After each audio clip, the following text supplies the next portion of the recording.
returned from their invasions, and I am back with the Uncolonized series. Now, I know I've done a little bit of stuff over the time that I haven't made any videos, but I promise you, I have not quit on this thing. Okay, but anyways, here's quick announcement, and I was going to use paint.net for this video, but it doesn't work. And also, I am working on a video about Haiti, so soon go check that out. Okay, but anyways, without further ado, let's begin. First, with tensions continuing to rise, the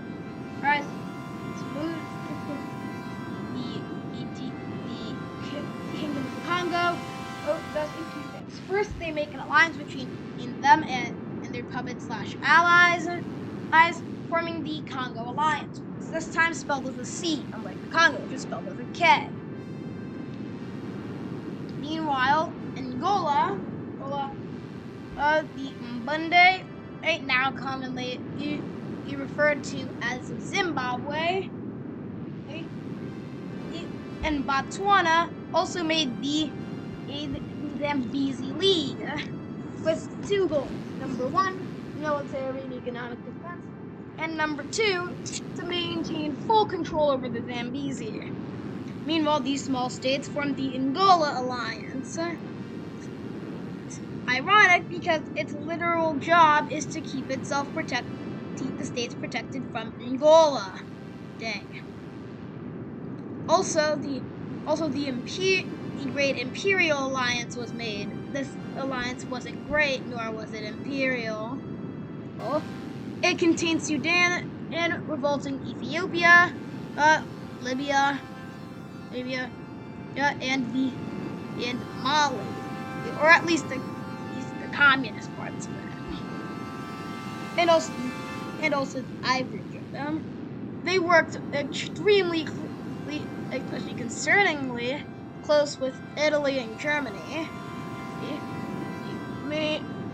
which was why the British made sure to build a few extra bases and stuff around the Gulf and Yemen to make sure that they nothing funny was pulled off.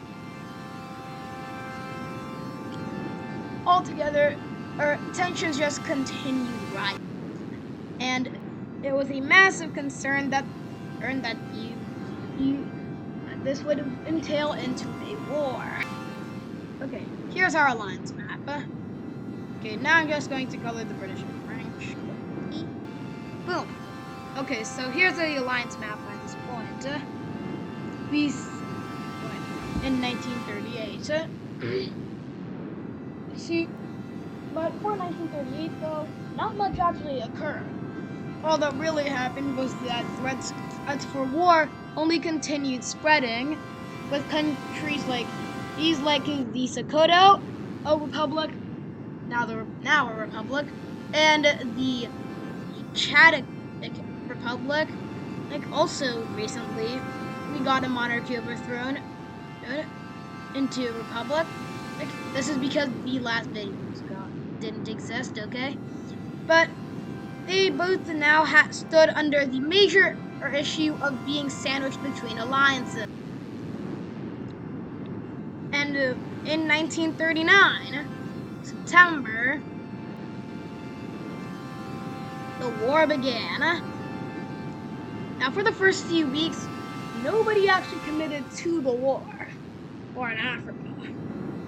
For Africa, it just sounded like another ridiculous European shenanigan.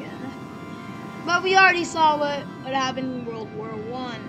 The Great Imperial Alliance got new members who joined either out of alliance and previously existing, like Morocco, or joined due to the fear of being completely and utterly destroyed, like Tunis. Egypt also joined, and soon this large alliance began threatening British colonies. Also, for some reason, the French mandates and French colonies in Syria only declared war in October, even though they were part of the French who declared war a month earlier. Also, only some of the British mandates and protectorates actually declared war, with Palestine and Iraq deciding not to. Interesting. And finally, the matches began in Africa, when the Germans made an official alliance with the now North African League, as they had finally realized that they were just North Africa. The Allies immediately decided to come for them, specifically the Ivory Kingdom. At first, the French were doing well, until the Ivory Kingdom asked for some messages to be intercepted to send more soldiers all the way to the Ivory Kingdom, and instead somehow were able to mess it up. So what the French heard was send more soldiers to Tunisia.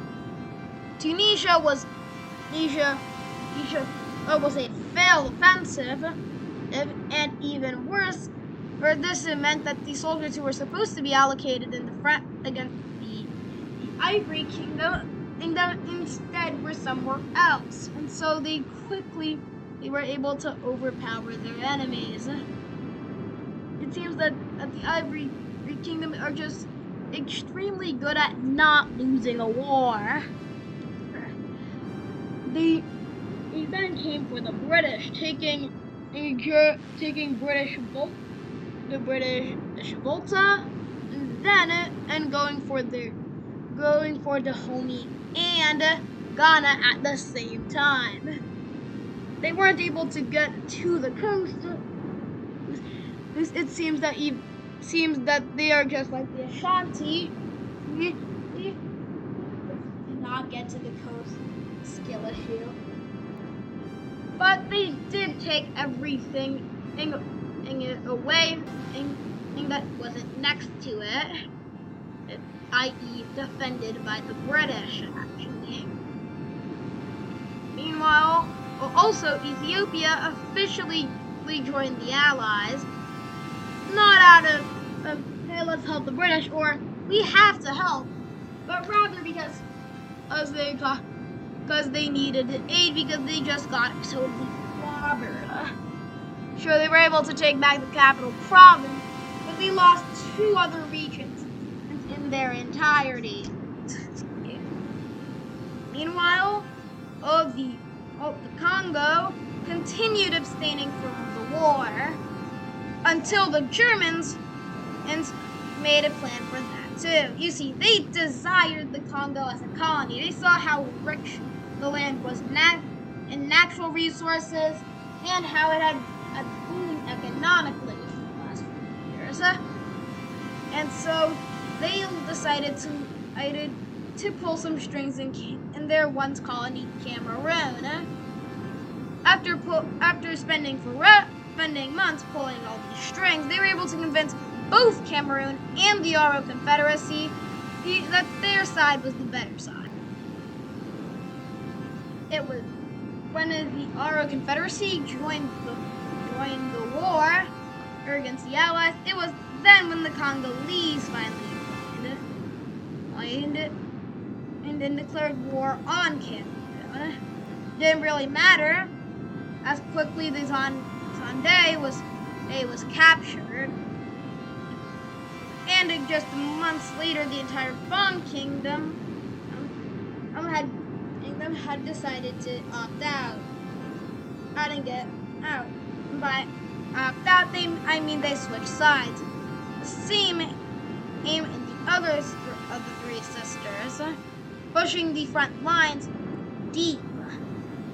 Now, there was one thing though the Germans forgot: that the Congolese army was still the main governor of a large portion of these areas, and so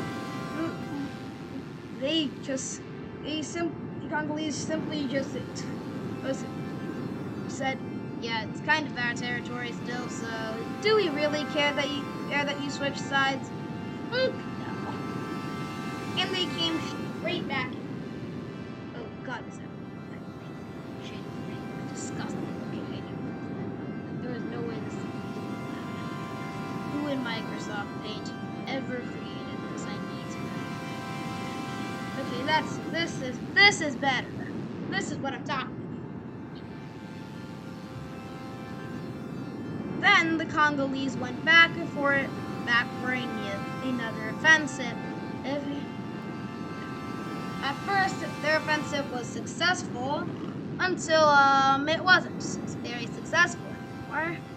When they were defeated at the Battle of Libreville, captured, and were pushed into Congolese territory.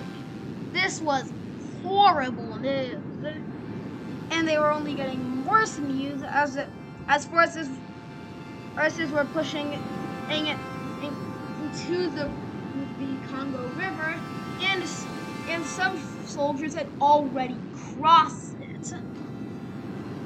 This meant that soon the Congolese heartland itself would be under threat.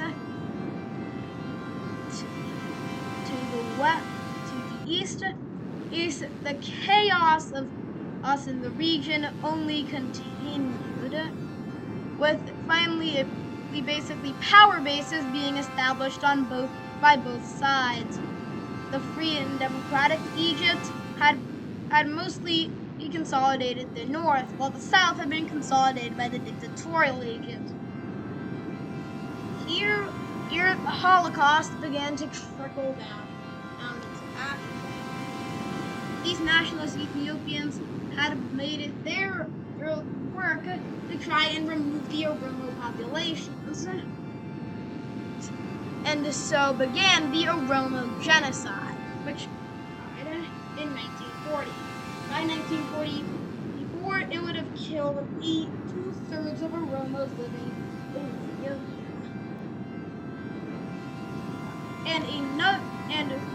And the last third was either put into concentration camps that went into hiding, or fled for the Oromo Republic, which would be why the Oromos would join the war or against the Axis. Other genocides began in Africa too.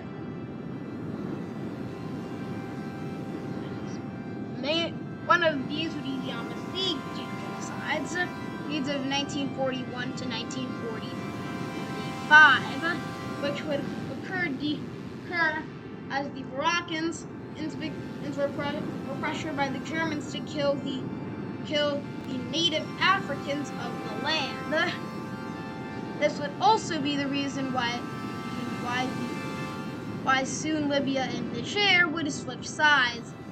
It's once they had learned that their allies were actually massacring people who were almost like them.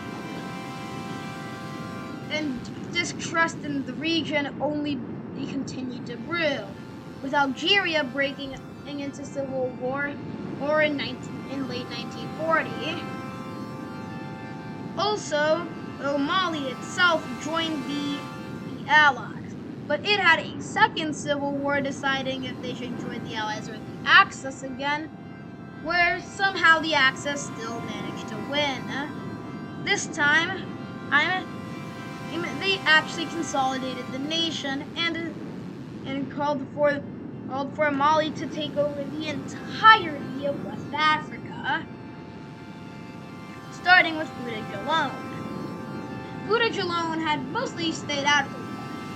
Instead, they turned as many factors as they had at the gun processing, making factories, so that they could profit off of both giving their nearby Sierra Leone own weaponry, and also giving Mali weaponry.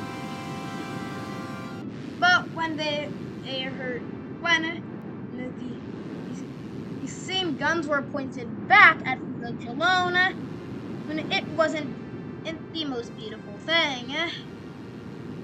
In weeks, footage alone and later Senegal would fall to the Mali army, unprepared for a war at all. This would cause the Wasallu and the Niger both to join, believing that if they didn't, they would immediately be destroyed.